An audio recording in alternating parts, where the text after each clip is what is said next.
The Hub Radio. When you die, somebody else was born, but at least we got to say we ran on the digit, we ran on the money, we ran on the digit, we ran on that money, we ran on the digit, we ran on the money. We ran on the digit, we ran on the money, we ran on the digit, we ran on some money, we ran. And we are back live from the Hub City. Dre, Diddy, Coco, DJ D Love on the ones and twos, man. And we got our next guest in the building, our first guest of the night, man. First guest. We got family. Yeah, family First in guest this slash building, man. employee, intern, Man. slash community neighbor. Right. All that. Slash all that, man. All that slash Twitter follower. Bro, I remember when I found out about y'all on Twitter. That's just straight up. I was like, oh shit, the Hub with the Compton radio station. All right, fuck it. Yeah. Twitter to follow up. Yeah. That's how I found out about that's y'all. how we actually, that's how we linked up. And then we met him in person a couple times. Man, I didn't even introduce my nigga. My nigga C Nash is in the building. What's up, man. y'all, man? It's C Nash for the people, and I got my people with me, the Yeah. Hub City natives. Other family in the building, extended family in the building, Most man. definitely, Peace, most stats, definitely. skrills. What's going on with y'all, man? Shit, man, working on new material. About to get back out here, you know, with the streets, tag teaming on the music as usual. Okay. Are you guys They a so group or are you modest. separate? They a group, man. Oh, okay. But we also, They individual artists. They like themselves. Okay. You know how Okay. Clips is Oh, doing yes. their thing. Mhm. Honestly, you could say like Outkast, because Big Boy and Andre definitely have a well enough established individual body of work. That'd be more what we close to right there. Yeah, for sure. And y'all are Outcasts. I've gotten to know these dudes through the rap sessions, which is why I'm here. Shout out to Eastside Rap Sessions. Yeah. It's actually hosted across. It was birthed across the street from here on Compton and Long Beach at Sylvia Nunn Angels. Shout out to Miss Cynthia Nunn. Yeah, man. I saw her at the city council meeting last night too, man. We always get to chop it up. That's family. For me. Yeah, man, she's always in the community, always visible. And I linked up with her just because they were hosting a forum to discuss police violence. They were actually talking to the police chief in Compton, and they were giving the residents the opportunity to pretty much talk shit. And when I went there, I was referred there by an Asian dude that I met in Santa Monica, and he was telling me, oh, Referred to go to a spot in Compton by an Asian dude in Santa Monica. That's how I knew I had to go. You know Word. what I mean? Because I had met this Asian dude on some whole other networking boss-like business shit where he was teaching me about this new type of business status that you can get. It's called a B corporation. That's another story though. So anyway, he refers me to this forum.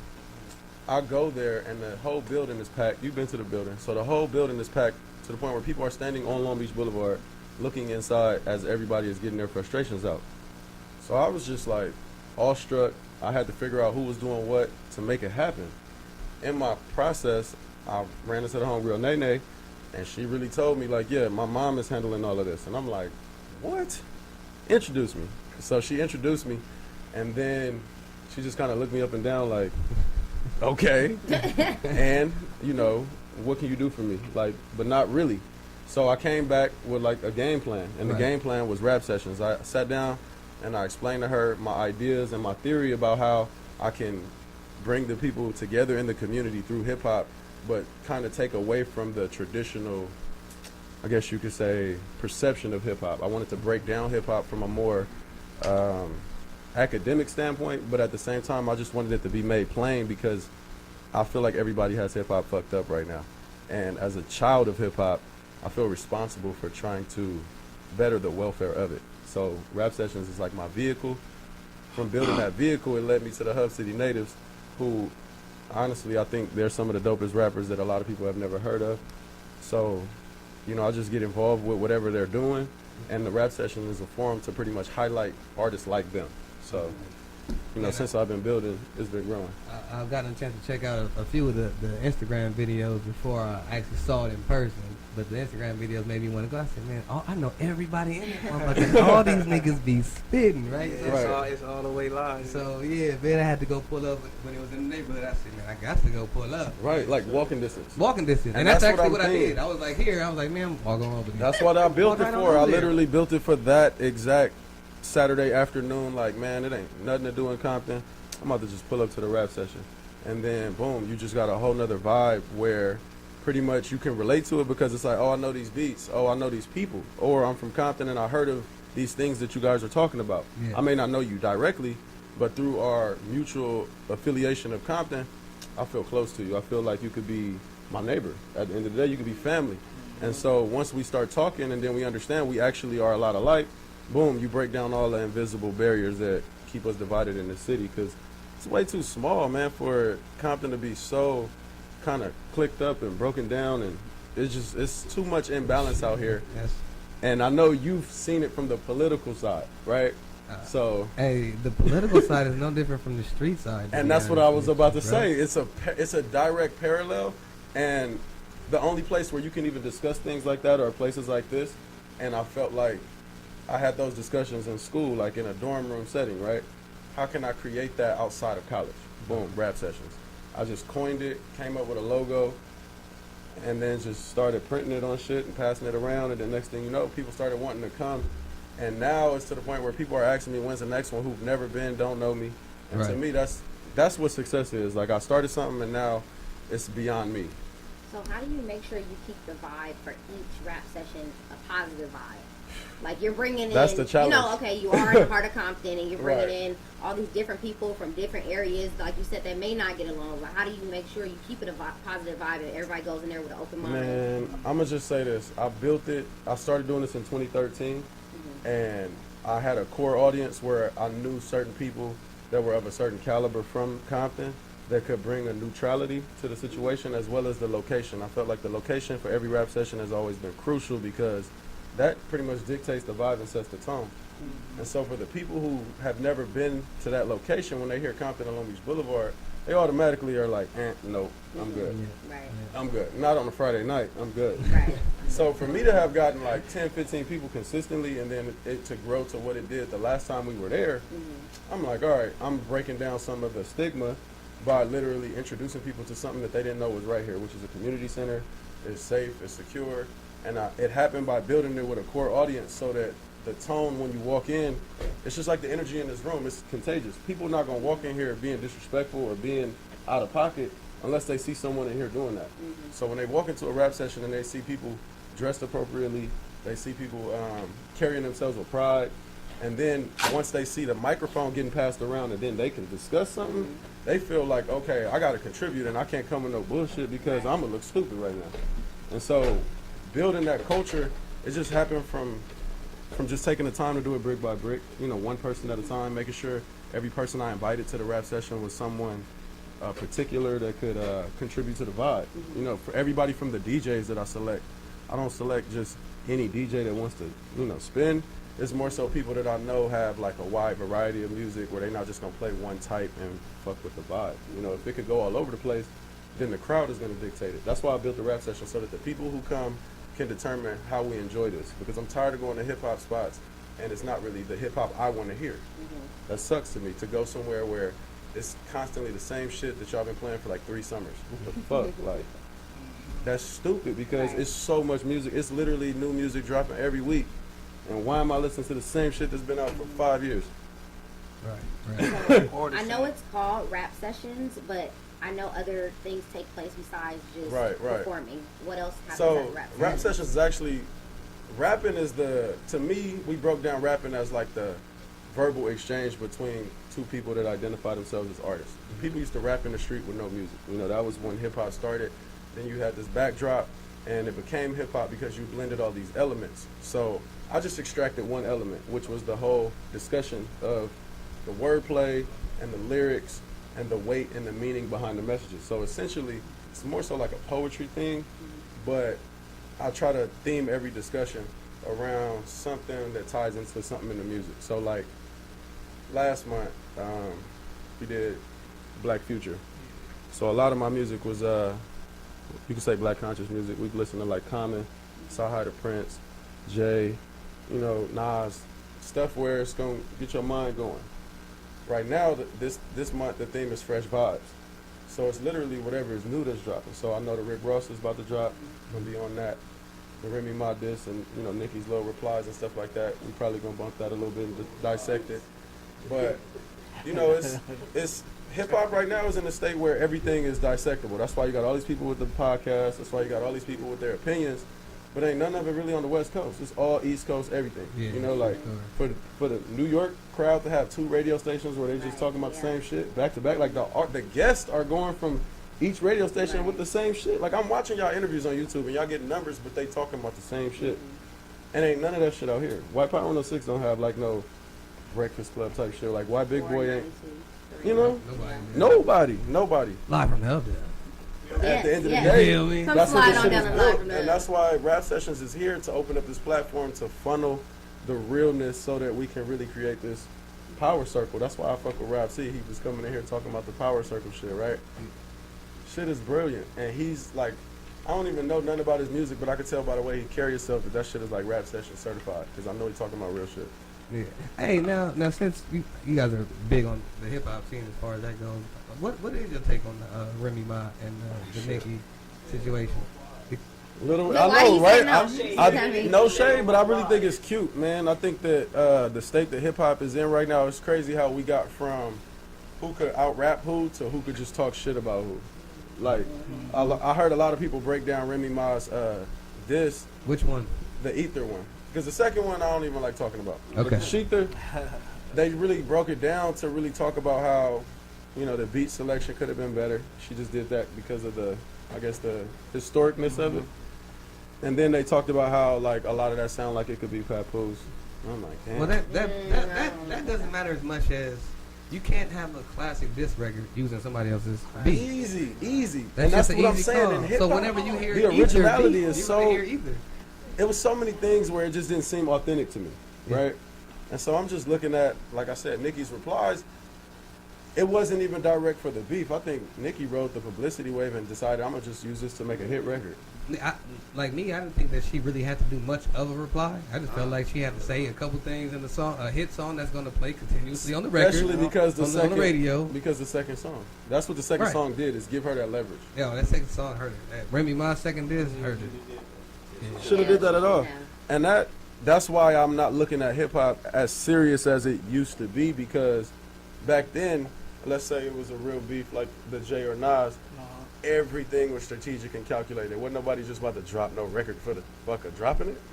You know what I mean? Now it's like a fucking pickup game at the gym, nigga. You can just get in and do all type of wild shit Hey. and be like, I'm nice, nigga. And it'd be like, nah, nigga, y'all just lost. Get your ass up out of here. Everybody wasn't happy with Super Ugly. Man, you know what? I remember when diss records. Huh? You said I like Super Ugly too, but you know, yeah, they over there like, nah, it wasn't. It, compared to either, it wasn't. Nah, man, that's what I'm saying. Ether was so emotional, but it was just so hip hop, like it was rap. And then it came out of nowhere. The shock value of it was like, oh, Exactly. It wasn't no hype to it. It wasn't no, and that was getting spent on the radio out here for real. So everywhere, and that's what I'm saying. The weight in hip hop shit ain't even breaking across state lines no more, because niggas just ain't even really trying to check for what you talking about. They ain't respecting it. it's about how we did it. You know what I mean? And how does like hearing shit like that as Hub City natives? How does that feel for y'all? Because y'all not necessarily like. To be honest, I don't even really pay attention to all that. To be honest, Okay. I'll listen to other type of music. You know what I mean? Like different music outside of hip hop, because I've been trying to get inspired, and it's not too much in hip hop that inspired me right now, because you got a lot of this. Like it's pretty much like these songs that come out now is like the memes on Instagram just on the track. You know what I'm saying? They try to say the funniest shit. You know what I'm saying? They just try to say the funniest shit or something that'll ring for a minute, that'll become, you know what I'm saying, trendy, and then it's on to the next song. You know what I'm saying? So I try to stay away from it. Then my standpoint is basically the same thing. It's like, to me, I just feel like we're getting away from the craft. You know what I'm saying? Point blank period. Like, rappers nowadays is just bloggers. Like, they blog more than they make music. It's like, you know what I'm saying? It's the Vlad TVs, the Breakfast Club, it's interview to interview, but ain't nobody dropping no, like, real material, no real music. So There's no game in these verses anymore, and I feel like that's definitely what's missing. that's just what's missing. And the cool intelligence. thing You know what I'm is, saying? right, that intellect and that other dimension, that other element, it's just not a place to appreciate it in hip hop anymore. You don't go anywhere to actually grasp that. The only place that you really get it is through your headphones nowadays. That sucks to me, because it used to be other venues and other opportunities for you to just vibe different in hip hop, you know? Yeah. And now it's not like that. So we're just trying to carve out our own little lane and just demonstrate how you could vibe different to this thing that we call hip hop. Is rap sessions something that you would like to expand to be something bigger and something that'll go to different countries? You know what? My states? goal is for there to be a rap session almost like how they have AA meetings. You know what I mean? You could just have one wherever you at. And if you're trying to brand it that way, you know, holla at me because I'll give you the keys. But I just want to set up different hubs and different centers where people can go to get the real shit amongst all of the fluff. You know, because I think Atlanta is for sure a hip-hop mecca. You know, there's a place that I went out there, Bonfire ATO. It's a consistent situation where they have local artists come rock out at a indoor-outdoor venue. Half of it is like an indoor skate park. They light this huge bonfire. They have barbecue like all around. It's crazy. But nothing like that could really happen out here because so many permits and regulations got to happen for you to even have like a makeshift parking lot, get this warehouse, have people in there with alcohol and weed, and you know, security was so limited, but it's because the culture was so, you know, friendly and open. Everybody was just enjoying it, and they've gotten real consistent and real big. I went out there, I enjoyed it, and I was like, damn, this is how rap session could be. You know, like a weekly thing where people just congregate, almost like the swap meet, like at the Rodeum or something like that. You know what I mean? If the Rodeum was like a hip hop situation, that's how big I want rap sessions to be. And when is the next rap session? Oh, so we have our Compton session on the 25th, which is the last Saturday of this month. Okay. And then we have our what's the time? grassroots. What time? Oh, we're going to go 4 to 8. We're going to make it an evening situation. 4 to 8. 4 to 8. And the address. Oh, location, man. Sylvia Nunn, 200 North Long Beach Boulevard. You can follow us at Rap Sessions. It'll be posted there. It's already a flyer up, but I'm going to keep promoting it. That's on the 25th, 200 North Long Beach Boulevard. And then the 31st is actually our grassroots collaborative session. It's called the Wise Roots Grass Session. The theme of it is fresh vibes as well. It's going to be at a spot called the Y Spot. And that actual event came about because I collaborated with another nonprofit on the other side of town. It's on Slauson and 5th Avenue, actually. Dope. So the exact address is 2623 Slauson. So when I met the owner there, he came to the rap sessions, and he literally came to the very first rap sessions in 2013. And we've been grinding ever since. And he actually opened the door for me to go to a prestigious university and attempt a rap session there. But in my quest to do a rap session, I saw how void the Ivy League was of actual hip-hop culture. You know, people really didn't understand or grasp anything about hip-hop out there. It was crazy, like black people that don't ever listen to hip-hop. So that was interesting to me to actually have a conversation with a black person like, yo, who's your favorite rapper? Or And they don't know what the hell and you they talking like, top 5? I can't name 5 rappers. Crazy as hell, right? So I'm like, yo, y'all need us. Right. Yeah, man. Yeah, so, you know, he opened up the doors to his spot for me to do a rap session there because he saw how valuable it was once we went to this place and couldn't even get it done. Okay. It was like, damn, okay. So that's on the 31st. And that time is actually a little more after hours. It's going to be from 7 to 11. And that vibe is a lot more loungy. How would y'all describe it? Because that's where they really caught fire at and started getting their momentum. How would y'all describe that? It's just real organic. That's how I would describe it mostly. Like, when you step in there, it's just a different kind of vibration you feel. You know what I mean? You step in there, it's different stuff on the wall that kind of triggers stuff. You know what I mean? And the colors in there. You know what I mean? You just gotta really be there to feel it. You know what I mean? It's real organic. When you step in there, you feel good. You can be yourself, whoever you are, however you look, whatever you with. You know what I mean? As long as it ain't negative, it's all good. Show, man.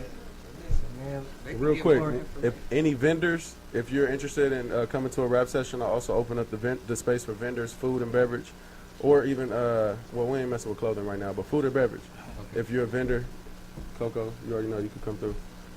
Show, man. With any other information, man, y'all follow at Rap Sessions on Instagram, man. Appreciate you, Any Dre, man. information, I appreciate Appreciate y'all you, coming through. Coco. We got the site. Y'all gonna kick a cipher for us later on tonight? What time we talking? Man, we I got a late. I mean, I got a you got a day tomorrow. You know what I mean? So, but if we talk, He might have to get these bars off. But you just you know what I mean, woke me up, and you might give me a reason to stay out a little late past my Well, we ain't curfew. got nothing, but we got a little shot of Sound like Hennessy for fun. you. You want a shot of Hennessy? It sound like fun to me. Already, I don't man. need a shot of Hennessy, you know. I Nah, just, we got these I vibes. just step in there. Yeah, fun.